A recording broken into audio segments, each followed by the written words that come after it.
Buenas noches, Rocío, ¿qué tal? Muchas gracias por esa batuta. Nosotros estamos listos acá en el set de entrevistas para comenzar con dos temas relevantes de esta jornada. Presento con Carmen. Buenas noches, Carmen Ortiz. Paola. Y ahora les contamos de qué vamos a hablar, pero antes le mostramos a nuestro panel de esta noche. Viene Adrián Zapata, analista en conflictividad, exsecretario también de la Presidencia en asuntos relacionados con el desarrollo rural. Está el señor Daniel Pascual, su cargo es representante del Comité de Unidad Campesina. Y nos acompaña el secretario de Asuntos Agrarios, don Carlos Morán.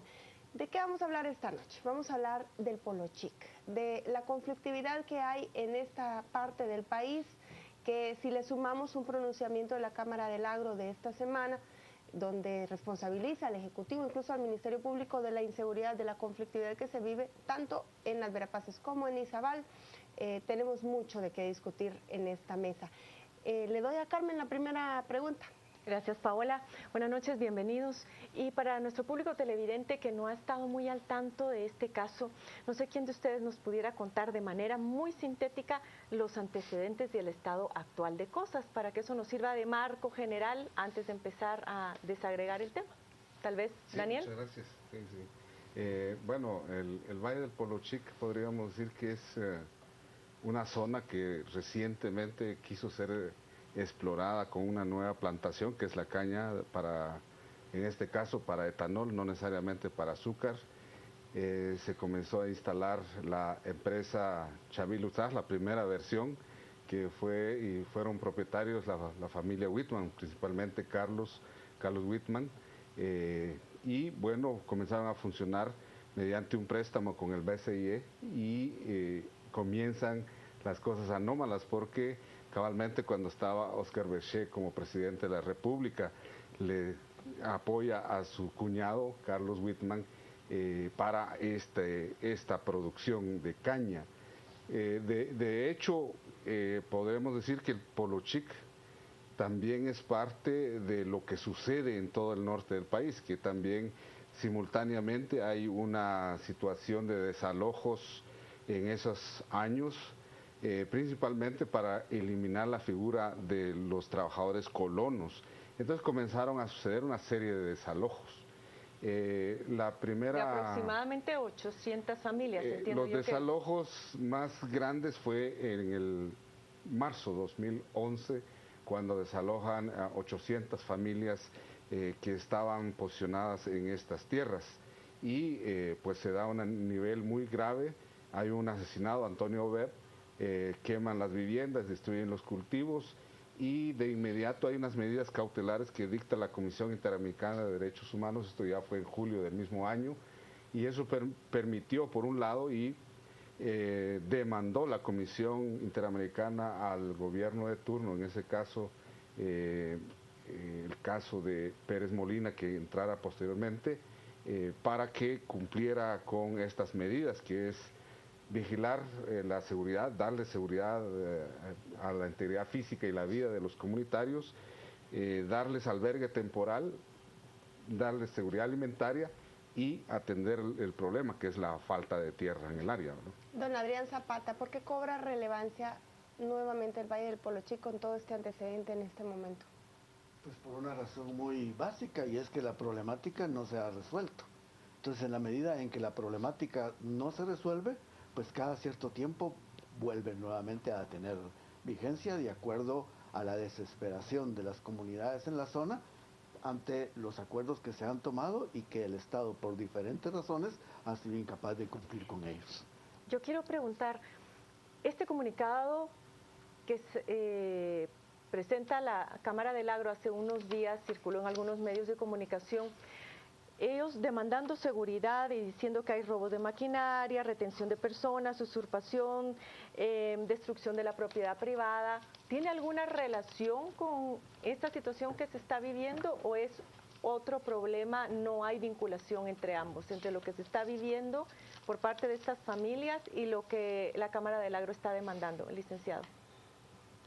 Sí, definitivamente, como lo decían los exponentes que me antecedieron, la verdad es de que los problemas del Valle de Polo Chic son estructurales, que vienen de gobiernos anteriores que no le han dado la atención necesaria y que en este gobierno del licenciado Jimmy Morales, a quien en este momento yo represento, pues se está dando una atención técnica, legal, enmarcada en el marco jurídico del país y también atendiendo las recomendaciones de la Comisión Interamericana de Derechos Humanos. El gobierno del licenciado Jimmy Morales pues tiene poco tiempo de estar vigente. En el caso particular mío, tengo 3 meses de estar al frente de la Secretaría de Asuntos Agrarios y hemos atendido con prontitud algunos casos muy puntuales, como es la situación del Valle Polo Chic. Definitivamente el tema de inseguridad y ladronismo yo no lo vincularía con el tema de la conflictividad, puesto que esto es un aspecto más estructural de país, en donde... Son dos asuntos distintos, separados sí, uno del otro. Separados unos de otros. También las estadísticas de robo, criminalidad y todo, pues en la región no son muy relevantes como en otras regiones como Escuintla, Retauleu, otras regiones del país. Básicamente establezco de que no es un problema de inseguridad, sino más que todo es un problema de conflictividad que tiene raíces históricas y estructurales. Don Daniel Pascual, ¿cómo reacciona usted a ese comunicado de la Cámara del Agro? Primero nos llama la atención porque el término seguridad que ellos mencionan, para nosotros normalmente se vincula a cuestiones ya sea de persecución, de desalojos o incluso de militarización. O sea, el problema exacto ahí es que es una zona en donde se ha concentrado una buena parte de la conflictividad agraria y social. Para dar datos de los 1.800 conflictos que recientemente se revelaba que existen en el país con relación al tema agrario y agua, más o menos 200, 225 conflictos están en Alta Verapaz, pero solo en la zona del Polo Chic hay alrededor de 100. ¿Eso qué significa? Que es un área en donde ha habido exactamente una desatención estructural permanente. Creemos nosotros que el comunicado como que está un poco, incluso muy fuera de la realidad. Habrán casos que pueden decirse complejos o incluso peligrosos, pero son contados en la zona. Tampoco vamos a tapar el sol con un dedo, hay niveles de narcotráfico, hay una serie de situaciones de intereses ahí, la conflictividad que provoca también las empresas mineras, ahí está la CGN, está las mineras de níquel, que han querido crear una zona de níquel en esos 3 municipios, Río Dulce, El Estor y un municipio de Petén. Entonces, yo creo que no vienen en ningún momento a facilitar el proceso de una posibilidad de un diálogo, el cual estamos en este momento a un punto, podríamos decir, interesante, que pueda desbordar a grandes acuerdos.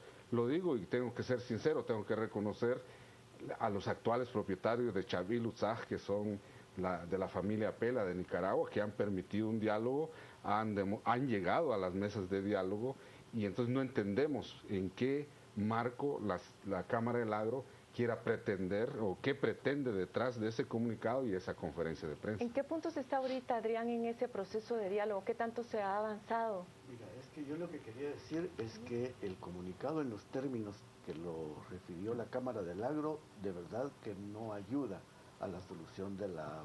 ¿La Cámara del Agro ha sido parte de esta mesa de diálogo o no ha participado, no tiene ningún rol ni secundario? Yo no sé qué rol directo tiene en el conflicto en la zona del Polo Chic, pero sin duda en el tema de conflictividad agraria en general, la Cámara del Agro ha sido un actor y no precisamente un actor positivo para encontrarle solución a los problemas. Pero yo quiero decirte algo, y es que lo que está sucediendo en el Polo Chic no es algo excepcional en relación a la realidad nacional. Lo que ahí sucede y la relevancia que adquiere es por la capacidad de lucha que han manifestado esas comunidades. Pero la verdad es que esta es una situación prevaleciente en una gran parte del territorio nacional.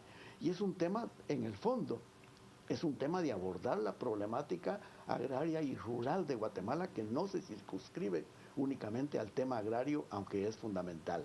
Mientras no haya una política de desarrollo rural integral como una orientación de Estado, como una política de Estado, van a haber diferentes problemas y mientras queramos atender los problemas estaremos como bomberos atendiendo uno u otro problema. Y yo te quiero decir que el gobierno de Jimmy Morales, después de 6 meses de estar en ejercicio del poder, no ha sido capaz de convocar a el Gabinete de Desarrollo Rural, que es una necesidad para abordar esta problemática. 6 meses me parece a mí que son suficientes para que el gobierno de Jimmy Morales entienda la necesidad de abordar la problemática de desarrollo rural en su conjunto y no estar teniendo que atender los incendios que se le van a ir formando en diferentes partes del territorio. Que nos cuente el secretario por qué no se ha sesionado.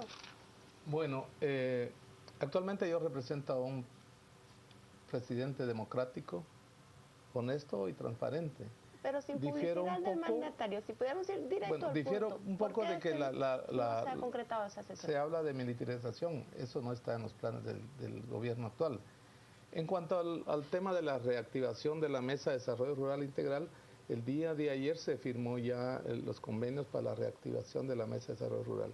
Realmente venimos... Pero no es muy tarde, secretario. Estamos a junio. Es que no es una mesa. El secretario no está enterado porque no es una mesa, es el Gabinete de Desarrollo Rural. Es el Gabinete de Desarrollo Rural donde están representantes alrededor de 13 instituciones públicas que nosotros tenemos claridad de que la problemática del país no puede resolverse a partir del rol de una institución, sino que tiene que ser un esfuerzo multisectorial y de coordinación institucional efectiva y eficiente. 6 meses podría ser mucho y poco, dependiendo de las causales que están afectando en este momento al país, pero también tenemos que reconocer que la conflictividad agraria no es exclusiva de nuestro país, sino es un problema latinoamericano. Pero eso no es ningún consuelo para las familias que entiendo están viviendo en situaciones de extrema precariedad, hay hambruna, no hay trabajo y hay que tener medidas inmediatas. No sé si se está impulsando algún tipo de medida para aliviar la situación en lo que esto pudiera encontrar una salida de mediano y largo plazo. Yo me imagino también que el tema de que no hubo transición ha de haber pues obstaculizado un proceso o una política que ya traía cierto impulso, pero ustedes Sí, me dirán. Es lamentable realmente, Carmen, tengo que decir, hay un informe primero de la Oficina del Alto Comisionado de cómo estaba la situación de pobreza, pero hay un informe del año pasado, a finales del año pasado, de la situación de desnutrición de los niños. Incluso este año tuvimos fallecimiento de 2 niños y de una señora ya muy anciana. Eso también tengo que decir que en el Congreso no han ayudado en nada, porque hay que recordar que ahí estaba detenida la Ley de Desarrollo Rural Integral. También el partido oficial y la bancada oficial no ha contribuido para que esa ley pase. Es un conjunto de, por ejemplo, el Gabinete de Desarrollo Rural haciendo planes concretos de áreas concretas que deben de desarrollarse, pero también la necesidad de una ley para que haya una institucionalidad que coordine el desarrollo rural, pero también con presupuesto. Y ahora es lo normal que se dice por parte del gobierno, es que no hay dinero. Ese discurso no es correcto, porque ellos sabían a lo que ellos se estaban involucrando precisamente cuando se deciden ser candidatos presidenciales. Había que buscar la gente más idónea para los distintos cargos, no solo facilitar los diálogos, sino que técnicamente capaces y que puedan tener un rol dinámico en distintas zonas del país. Y sí es lamentable, yo quiero decir que hay varias propuestas trabajadas para el Valle del Polochic, pero que no se han echado a andar. En este momento la presión que hay es por la gente y por la Comisión Interamericana de Derechos Humanos, que demanda al Estado cumplir Una con lo comisión que establecido. también está debilitada, lastimosamente, por la falta de presupuesto. Le queremos hacer más preguntas a ustedes, pero vamos a hacer una pausa comercial. Cuando regresemos leemos sus comentarios, sus preguntas para los panelistas y también seguimos con esta conversación sobre el Valle del Polochic. Ya volvemos.